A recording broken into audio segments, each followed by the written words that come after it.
అపార్ట్మెంట్లో ఉండే ప్రతి రెసిడెంట్కి ధన్యవాదాలు. నేను మీ సీనన్న బిడ్డని ఆల్రెడీ చెప్పినట్టు, అట్లనే నేను రఘురామ్ రెడ్డి గారి చిన్న కోడలి. నేను మా మామయ్య గురించి ఒకటి చెప్తాను. మా నాన్న నన్ను ఎట్లా బాగా చూసుకుంటారో మా మామయ్య నన్ను కానీ ఆశ్రిత అక్కని కానీ అట్లనే చూసుకుంటారు. అదే నమ్మకంతో నేను చెప్తున్నాను, మా నాన్న మీ అందరిని ఎలా చూసుకుంటారో మా మామయ్య కూడా మీ అందరినీ అలానే చూసుకుంటారు. మా నాన్నగారు ఎప్పుడు చెప్తూ ఉంటారు, నాకు ఇంట్లో ఉండే కుటుంబం ఒకటంటే జిల్లాలో ఉండే కుటుంబం అంతే.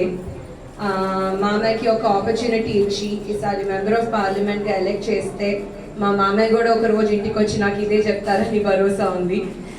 ఎట్టి పరిస్థితుల్లో మీకున్న ప్రాబ్లమ్స్ని రిజాల్వ్ చేయడానికి మనకున్న బెస్ట్ క్యాండిడేట్ రఘురామ్ రెడ్డి గారు.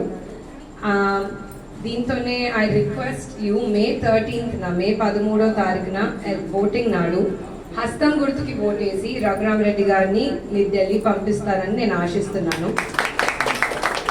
మొన్న అసెంబ్లీ ఎలక్షన్స్లో మీరు తుమ్మల్ గారికి ఎలా సపోర్ట్ చేసి ఎంత భారీ మెజారిటీ ఇచ్చారో దానికంటే ఎక్కువ మెజారిటీ కోరుకుంటున్నాము. అది మీ వల్లనే సాధ్యమవుతుంది. మీరే కాదు, మీరు వెళ్ళి 10 మందికి చెప్పాలి మనకి రఘురామ్ గారు ఎందుకు మంచి క్యాండిడేట్ అని. మీరు చెప్పాలి హస్తం గుర్తు వస్తే మనకి ఏం జరుగుతుంది అని.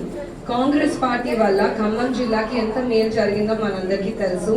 ఇదే మేలు జరుగుతూ ఉండాలంటే మళ్ళీ కాంగ్రెసే కదా అధికారంలోకి రావాలి. మన దగ్గర ఎట్లయినా బీజేపీ లేదు ఖమ్మం జిల్లాలో. మళ్ళీ బీఆర్ఎస్ అంటారా, వాళ్ళు స్టేట్లోనే లేరు, ఇక సెంటర్కి ఎక్కడికి వెళ్తారు? సో నేను కోరుకునేది ఏంటంటే మీరందరూ 13వ తారీఖున హస్తం గుర్తుకి ఓటేసి కాంగ్రెస్ పార్టీని గెలిపించండి. జై కాంగ్రెస్.